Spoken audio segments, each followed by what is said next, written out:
नमस्कार दोस्तों। आज हम बहुत ही अद्भुत और पावरफुल ध्यान की विधि जानेंगे। यह ध्यान की विधि इतनी पावरफुल है कि आपका पूरा जीवन बदल देगी। आप अपने जीवन में जो जो चाहते हैं सब कुछ प्राप्त कर पाएंगे। आपके सपने सच होने लगेंगे। शिव कहते हैं, भ्रुकुटियों के बीच अवधान को स्थिर करो। आधुनिक शरीर शास्त्र कहता है, वैज्ञानिक शोध कहती है, दो भ्रुकुटियों के बीच में जो ग्रंथि है वह शरीर का सबसे रहस्यपूर्ण भाग है, जिसका नाम पीनियल ग्रंथि है। यही तीसरी आंख है और यही शिव का नेत्र। दो आंखों के बीच तीसरी आंख भी है, लेकिन यह सक्रिय नहीं है, मगर यह है और यह किसी भी समय सक्रिय हो सकती है। निसर्गतः यह सक्रिय नहीं है। इसको सक्रिय करने के संबंध में तुमको कुछ करना पड़ेगा। यह अंधी नहीं है, सिर्फ बंद है। यह विधि तीसरी आंख को खोलने की विधि है। भ्रुकुटियों के बीच अवधान को स्थिर करो। आंखें बंद कर लो और फिर दोनों आंखों को बंद रखते हुए बाहों के बीच में दृष्टि को स्थिर करो। मानो कि दोनों आंखों से तुम देख रहे हो और समग्र अवधान को वही लगा दो। यही विधि एकाग्र की सबसे सरल विधियों में से एक है। शरीर के किसी दूसरे भाग में इतनी आसानी से तुम अवधान को नहीं उपलब्ध हो सकते। यह ग्रंथि अवधान को अपने में समाहित करने में कुशल है। यदि तुम इस पर अवधान दोगे तो तुम्हारी दोनों आंखें तीसरी आंख से सम्मोहित हो जाएगी और वे स्थिर हो जाएगी। वे वहां से नहीं हिल सकेगी। यदि तुम शरीर के किसी दूसरे हिस्से पर अवधान दो तो वहां कठिनाई होगी। तीसरी आंख अवधान को पकड़ लेती है, अवधान को खींच लेती है। अवधान के लिए वह चुंबक का काम करती है। इसलिए दुनिया की सभी विधियों में इसका समावेश किया गया है। अवधान को प्रशिक्षित करने में यह सरलतम है, क्योंकि इसमें तुम ही चेष्टा नहीं करते, यह ग्रंथि भी तुम्हारी मदद करती है। यह चुंबकीय है, तुम्हारे अवधान को यह बलपूर्वक खींच लेती है। तंत्र के पुराने ग्रंथों में कहा गया है कि अवधान तीसरे आंख का भोजन है। यह भूखी है, जन्मों जन्मों से भूखी है। जब तुम इसे अवधान देते हो, यह जीवित हो उठती है। इसे भोजन मिल गया है। और जब तुम जान लोगे कि अवधान इसका भोजन है, जान लोगे कि तुम्हारे अवधान को यह चुंबक की तरह खींच लेती है, तब अवधान कठिन नहीं रह जाएगा। सिर्फ सही बिंदु को जानना है। इसलिए आंख बंद कर लो और अवधान को दोनों आंखों के बीच में घूमने दो और उस बिंदु को अनुभव करो। जब तुम उस बिंदु के करीब होंगे, अचानक तुम्हारी आंखें स्थिर हो जाएगी और जब उन्हें हिलाना कठिन हो जाएगा, तब जानो कि सही बिंदु मिल गया है। भ्रुकुटियों के बीच अवधान को स्थिर कर विचारों को मन के सामने रखो। अगर ये अवधान प्राप्त हो जाए तो पहली बार एक अद्भुत बात तुम्हारे अनुभव में आएगी। पहली बार तुम देखोगे कि तुम्हारे विचार तुम्हारे सामने चल रहे हैं। तुम साक्षी हो जाओगे। जैसे कि सिनेमा के पर्दे पर दृश्य देखते हो, वैसे ही तुम देखोगे कि विचार आ रहे हैं और तुम साक्षी हो। एक बार तुम्हारा अवधान त्रिनेत्र केंद्र पर स्थिर हो जाए, तुम तुरंत विचारों के साक्षी हो जाओगे। आम तौर से तुम साक्षी नहीं हो, तुम विचारों के साथ तादात्म्य कर लेते हो। यदि क्रोध है तो क्रोध हो जाते हो। यदि विचार चलता है तो उसके साक्षी होने की बजाय तुम विचारों के साथ एक हो जाते हो। उससे तादात्म्य करने के साथ साथ चलने लगते हो।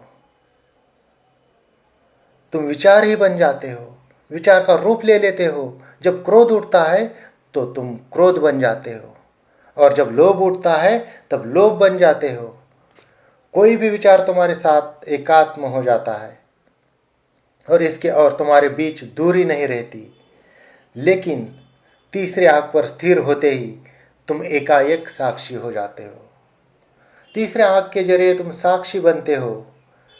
इस शिव नेत्र द्वारा तुम विचारों को वैसे ही चलता देख सकते हो जैसे आसमान पर तैरते बादलों को, राह पर चलते लोगों को। जब तुम अपनी खिड़की से आकाश को या राह चलते लोगों को देखते हो तब तुम उनसे तादात्म्य नहीं करते। तब तुम अलग होते हो, मात्र दर्शक रहते हो, बिल्कुल अलग। वैसे ही जब क्रोध आता है तब तुम उसे एक विषय की तरह देखते हो। अब तुम यह नहीं सोचते कि मुझे क्रोध हुआ, तुम यही अनुभव करते हो कि तुम क्रोध से घिरे हो। क्रोध की एक बदली तुम्हारे चारों ओर घिर गई, और जब तुम खुद क्रोध नहीं रहे तब क्रोध नपुंसक हो जाता है, तब वो तुमको नहीं प्रभावित कर सकता, तब तुम अस्पर्शित रह जाते हो। क्रोध आता है और चला जाता है और तुम अपने में केंद्रित रहते हो। यह विधि साक्षित्व को प्राप्त करने की विधि है। भ्रुकुटियों के बीच अवधान को स्थिर कर विचार को मन के सामने करो। अब अपने विचारों को देखो, विचारों का साक्षात्कार करो। फिर सहस्रार्थक रूप को श्वास तत्व से प्राण से भरने दो, वहां एक प्रकाश की तरह बरसेगा। जब अवधान भ्रुकुटियों के बीच शिवनेत्र के केंद्र पर स्थिर होता है तब दो चीजें घटित होती है, और यही चीज दो ढंग से हो सकती है। एक, तुम साक्षी हो जाओ तो तुम तीसरे आंख पर स्थिर हो जाते हो। साक्षी हो जाना, जो भी हो रहा है उसके साक्षी हो जाओ। तुम बीमार हो, शरीर में पीड़ा है, तुमको दुख और संताप है, जो भी हो तुम उसके साक्षी रहो। जो भी हो उससे तादात्म्य न करो, बस साक्षी रहो, दर्शक भर। यदि साक्षित्व संभव हो जाए तो तुम तीसरे नेत्र पर स्थिर हो जाओगे। इससे उल्टा भी हो सकता है, यदि तुम तीसरे आंख पर स्थिर हो जाओ तो साक्षी हो जाओगे। ये दोनों एक ही बात है। इसलिए पहली बात, तीसरी आंख पर केंद्रित होते ही साक्षी आत्मा का उदय होगा। अब तुम अपने विचारों का सामना कर सकोगे। और दूसरी बात, और अब तुम श्वास प्रश्वास की सूक्ष्म और कोमल तरंगों को भी अनुभव कर सकते हो। अब तुम श्वसन के रूप को ही नहीं, उसके तत्व को, सार को, प्राण को भी समझ सकते हो। पहले तो यह समझने की कोशिश करें कि रूप और श्वास तत्व का अर्थ क्या है। जब तुम श्वास लेते हो तब सिर्फ वायु की ही श्वास नहीं लेते। वैज्ञानिक तो यही कहते हैं कि तुम वायु की ही श्वास लेते हो, जिसमें ऑक्सीजन, हाइड्रोजन तथा अन्य तत्व रहते हैं।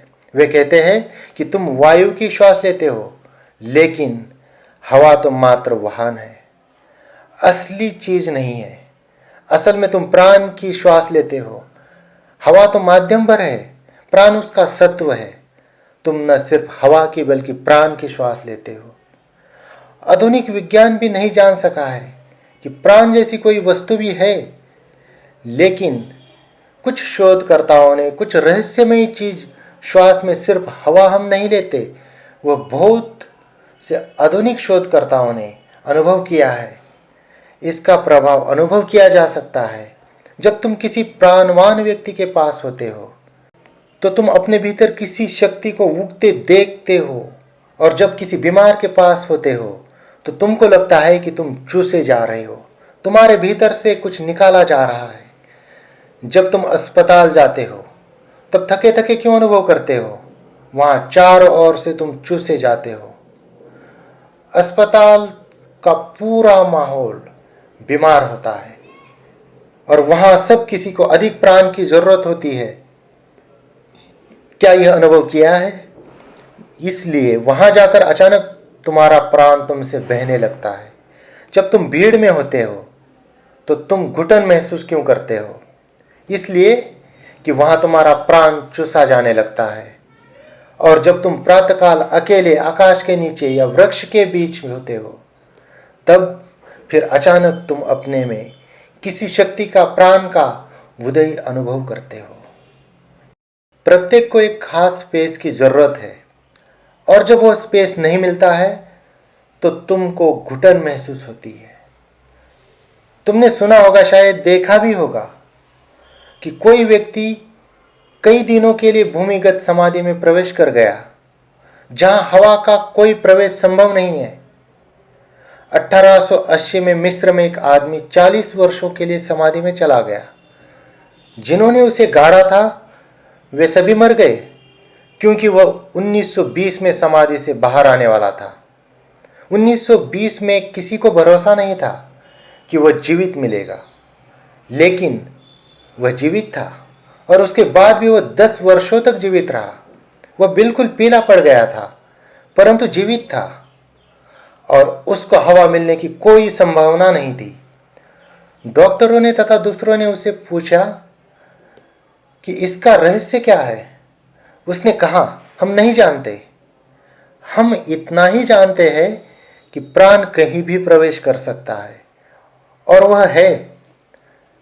हवा वहां नहीं प्रवेश कर सकती, लेकिन प्राण कर सकता है। एक बार तुम जान जाओ कि श्वास के बिना भी कैसे प्राण को सीधे ग्रहण कर सके, तो तुम सदियों तक समाधि में जा सकते हो। तीसरी आंख पर केंद्रित होकर तुम श्वास के सार तत्व को, श्वास को नहीं, श्वास के सार तत्व को, प्राण को देख सकते हो।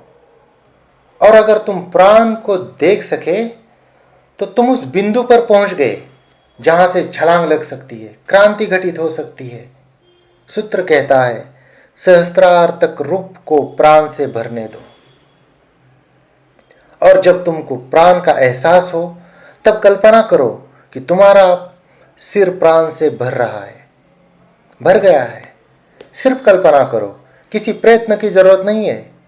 और मैं बताऊंगा कि कल्पना कैसे काम करती है। तब तुम त्रिनेत्र बिंदु पर स्थिर हो जाओ।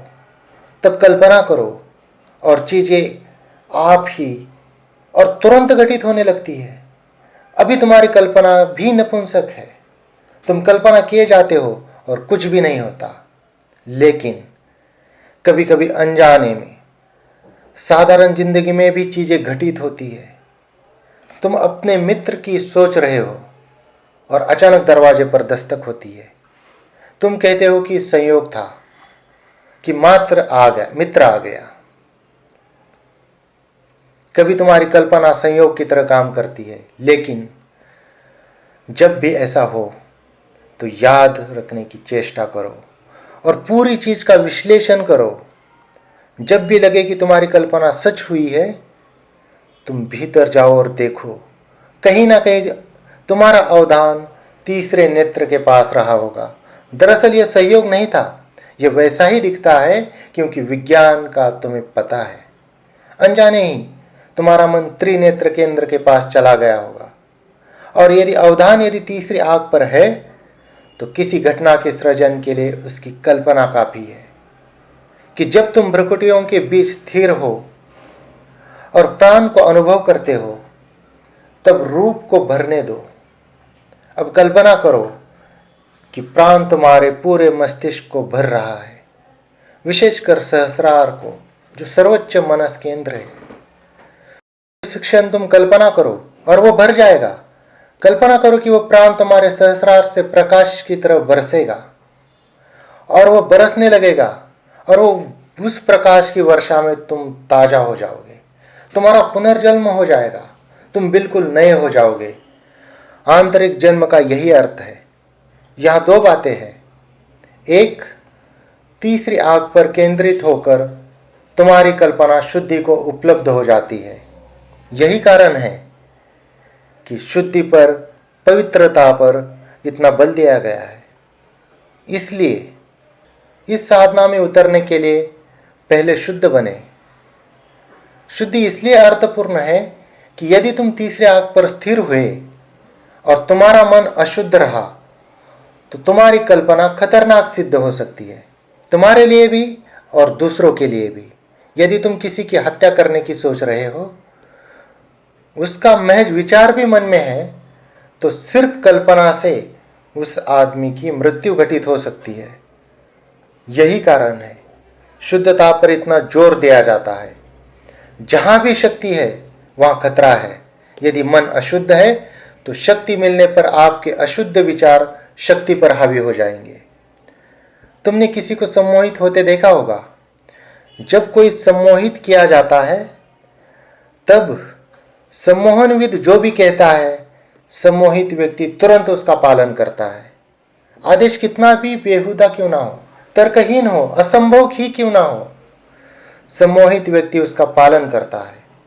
क्या होता है, जब कोई सम्मोहित किया जाता है तब उसे एक विशेष बिंदु पर, किसी प्रकाश पर या दीवार पर, या दीवार पर लगे किसी चिन्ह पर, या किसी भी चीज पर, या सम्मोहक की आंख पर ही अपनी दृष्टि केंद्रित करने के लिए कहा जाता है। और जब तुम किसी खास बिंदु पर दृष्टि केंद्रित करते हो, उसके 3 मिनट के अंदर तुम्हारा आंतरिक अवधान तीसरी आंख पर बहने लगता है और तुम्हारे चेहरे की मुद्रा बदलने लगती है। और सम्मोहनविद जानता है कि कब तुम्हारा चेहरा बदलने लगा। एकाएक चेहरे से सारी शक्ति गायब हो जाती है, वह मृतवत हो जाता है, मानो गहरी तंद्रा में पड़े हो। जब ऐसा होता है, सम्मोहक को उसका पता हो जाता है। उसका अर्थ हुआ कि तीसरी आंख अवधान को पी रहे हैं। आपका चेहरा पीला पड़ गया है, पूरी ऊर्जा त्रिनेत्र की ओर बह रही है। अब सम्मोहित करने वाला तुरंत जान जाता है कि जो भी कहा जाएगा वह घटित होगा। वह कहता है कि अब तुम गहरी नींद में जा रहे हो और तुम तुरंत सो जाते हो। वह कहता है कि अब तुम बेहोश हो रहे हो और तुम बेहोश हो जाते हो। अब कुछ भी किया जा सकता है, आदेश पाकर तुम्हारा अचेतन उसका वास्तविक बना देता है। अगर तुम किसी रोग से पीड़ित हो तो रोग को हटाने का आदेश देगा और मजे की बात, रोग दूर हो जाएगा। या कोई नया रोग भी पैदा किया जा सकता है। यही नहीं, सड़क पर से एक कंकड़ उठाकर अगर सम्मोहनविद तुम्हारी हथेली पर रख दे और कहे कि यह अंगारा है, तो तुम तेज गर्मी महसूस करोगे और तुम्हारी हथेली जल जाएगी। मानसिक तल पर नहीं, वास्तव में ही। वास्तव में तुम्हारी चमड़ी जब जलेगी और तुम्हें जलन महसूस होगी, क्या होता है? अंगारा नहीं, बस एक मामूली कंकड़ है, वह भी ठंडा। फिर भी जलना ही नहीं, हाथ पर फफोले तक उगा देता है। तुम तीसरी आंख पर केंद्रित हो और सम्मोहनविद तुमको सुझाव देता है और वह सुझाव वास्तविक हो जाता है। यदि सम्मोहनविद कहे कि अब तुम मर गए, तो तुम तुरंत मर जाओगे। तुम्हारी हृदय गति रुक जाएगी, रुक ही जाएगी। यह होता है त्रिनेत्र के चलते। त्रिनेत्र के लिए कल्पना और वास्तविकता दो चीजें नहीं है। कल्पना ही तथ्य है। कल्पना करे और वैसा ही हो जाएगा। स्वप्न और यथार्थ में फासला नहीं है। स्वप्न देखो और सच हो जाएगा। यही कारण है कि शंकर ने कहा है कि यह संसार परमात्मा के स्वप्न के सिवाय और कुछ भी नहीं है। यह परमात्मा की माया है। यह इसलिए कि परमात्मा तीसरी आंख में बसता है, सदा से, सनातन से। इसलिए परमात्मा स्वप्न देखता है, वह सच हो जाता है। और यदि तुम भी तीसरी आंख में स्थिर हो जाओ तो तुम्हारे स्वप्न सच होने लगेंगे। जो त्रिनेत्र पर स्थिर हो गया, उसके लिए स्वप्न यथार्थ हो जाएगा और यथार्थ स्वप्न हो जाएगा। क्योंकि जब तुम्हारा स्वप्न सच हो जाता है, तब तुम जानते हो कि स्वप्न और यथार्थ में बुनियादी भेद नहीं है। इसलिए जब शंकर कहते हैं कि सब संसार माया है, तब यह कोई सैद्धांतिक प्रस्तावना या कोई मीमांसक वक्तव्य नहीं है। यह उस व्यक्ति का आंतरिक अनुभव है जो शिव नेत्र में स्थिर हो गया है। अंततः जब तुम तीसरे नेत्र पर केंद्रित हो जाओ, तब कल्पना करो कि सहस्रार से प्राण बरस रहा है। जैसे कि तुम किसी वृक्ष के नीचे बैठे हो और फूल बरस रहे हैं, या तुम आकाश के नीचे हो और कोई बदली बरसने लगी, या सुबह तुम बैठे हो और सूरज उग रहा है और उसकी किरणें बरसने लगी है। कल्पना करो और तुरंत तुम्हारे सहस्रार से प्रकाश की वर्षा होने लगेगी। यह वर्षा मनुष्य को पुनर्निर्मित करती है, उसको नया जन्म देती है, तब उसका पुनर्जन्म हो जाता है। धन्यवाद।